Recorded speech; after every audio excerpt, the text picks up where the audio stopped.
Parker Schnabel built an empire on calculated risks, but what he did in the dead of night left everyone speechless. With millions on the line and his crew stretched to the breaking point, the Gold Rush star made a call that would send shockwaves through the entire mining community. It wasn't just bold, it was borderline reckless. The fallout hit fast, leaving one crew devastated and another celebrating like they just struck the motherload. But here's the thing nobody saw coming. The man at the center of it all was someone Parker swore he'd never work with again. Parker Schnabel wasn't just playing with house money anymore. His Dominion Creek operation had become a beast that demanded feeding, $100,000 every single day just to keep the machines running. 60 pieces of heavy equipment, 4 wash plants, and a crew spread across thousands of acres. The goal? Pull 10,000 ounces of gold from ground that had already proven difficult. With gold prices hitting record territory at $3,500 an ounce, the math looked incredible on paper. Missed the target though, and that $15 million investment would haunt him forever. Season 16 started with problems stacking up like cordwood. Equipment breakdowns ate into production time. The pay layer at Dominion kept shifting deeper than expected, forcing the crew to burn through $20,000 daily just running sonic drills to find it. After 4 weeks, they'd only scratched out 135 ounces, nowhere close to the pace needed. Parker watched the numbers, felt the squeeze tightening, and knew something drastic had to happen. His operation was bleeding money, and winter wasn't waiting for anyone.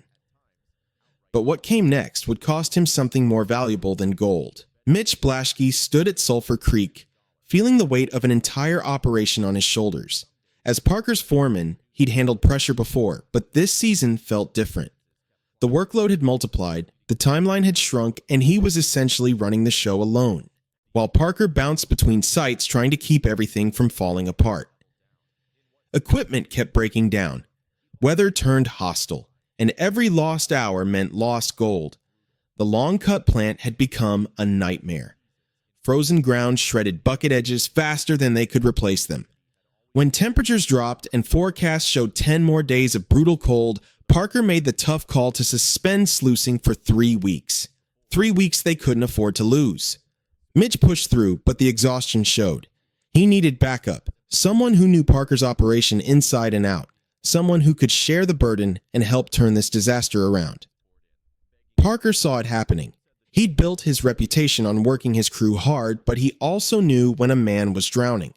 Mitch needed help, and Parker needed results. The solution existed, but it meant swallowing his pride and making a move that would shock everyone who knew the history. Brennan Ruo's exit from Parker's crew. 5 years earlier hadn't been clean. Disagreements over how things should run, clashes over decision-making, tension that built until something had to give. When Brennan walked away, he didn't just quit. He burned that bridge on his way out.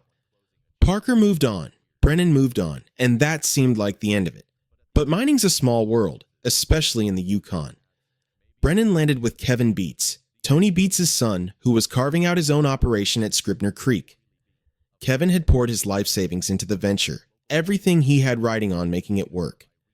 Brennan became a crucial part of that crew, helping Kevin chase his goal of 2,000 ounces for the season.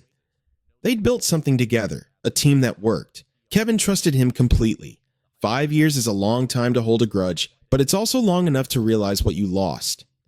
Parker watched from a distance as Brennan helped build Kevin's operation. He saw the skills, the work ethic, the exact qualities his own crew desperately needed.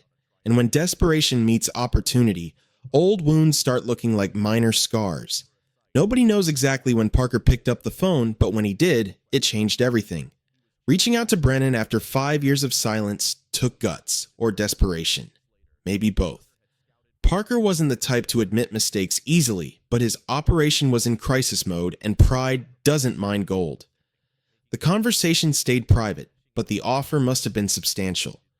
Brennan had stability with Kevin, a crew that respected him and no drama. Walking back to Parker meant risking all of that.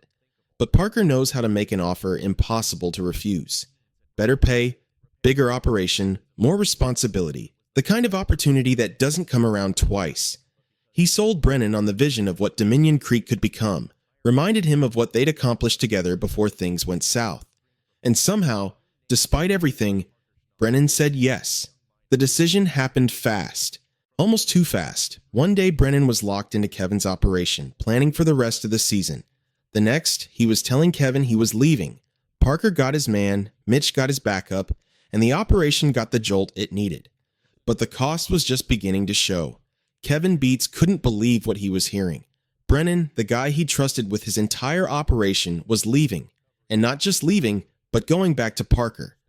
After everything Kevin had invested, both financially and emotionally, losing a key crew member mid-season felt like betrayal. His partner Faith Tang stood there equally stunned, watching their plans unravel in real time. Kevin's response cut through the shock. "I think we should go poaching too." It wasn't a joke. Meanwhile, at Dominion Creek, Mitch Blaschke got the news and couldn't hide his relief. "Christmas came early," he said, grinning for the first time in weeks. Having Brandon back meant splitting the impossible workload, meant having someone who understood Parker's operation at its core. The pressure valve had finally released, but the move sent ripples far beyond two crews. Tony Beats, Kevin's father and a legend in Yukon mining, had just mended fences with Parker after years of rivalry. They'd reached an understanding, a truce built on mutual respect. Now Parker had raided his son's crew. The fragile peace between them suddenly looked a lot more breakable, and everyone wondered if the cost of one good decision would be another war. Parker's move wasn't just about getting help, it was about sending a message. In the Yukon's tight-knit mining community, poaching crew from another operation, especially from the Beats family, crossed an unwritten line. These weren't random workers. These were relationships built over seasons of brutal work in impossible conditions. When you pull someone from another crew, you're not just taking their labor. You're taking their trust, their knowledge, their loyalty. The timing made it worse. Kevin was in his second year as a mine boss, fighting to prove himself outside his father's shadow. He'd put everything on the line at Scribner Creek, and losing Brennan mid-season could sink the whole operation. Parker knew this. He did it anyway because his own survival demanded it. That's the ruthless calculus of high-stakes mining. Your success or theirs, never both. The risks were massive. Alienating the Beats family meant potentially losing access to their knowledge, their equipment, their cooperation when things went sideways. In the Yukon, you need allies because the land and weather don't care about your ambitions. Parker had just turned a potential ally into a rival, all for one crew member. It was the kind of move that either saves a season or destroys relationships permanently. Word spread fast through the mining camps. Some called Parker's move strategic genius, identifying a problem and fixing it regardless of politics.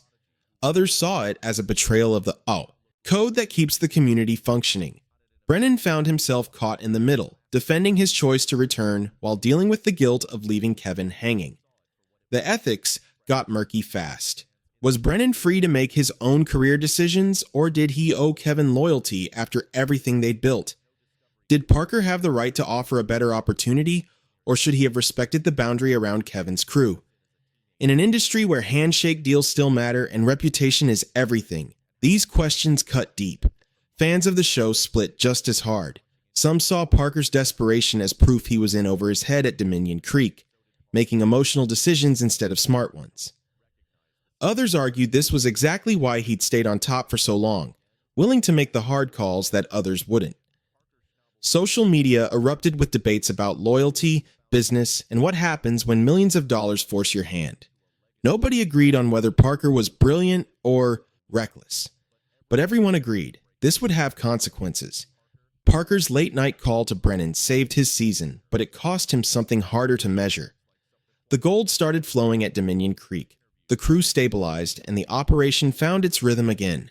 But Kevin Beats' trust, Tony Beats' goodwill, the respect of miners who value loyalty above profits, those took hits that numbers can't capture. In the end, Parker bet that success would justify the methods, that winning would make everyone forget how he got there. Whether that gamble pays off depends on more than just the gold they pull from the ground this season.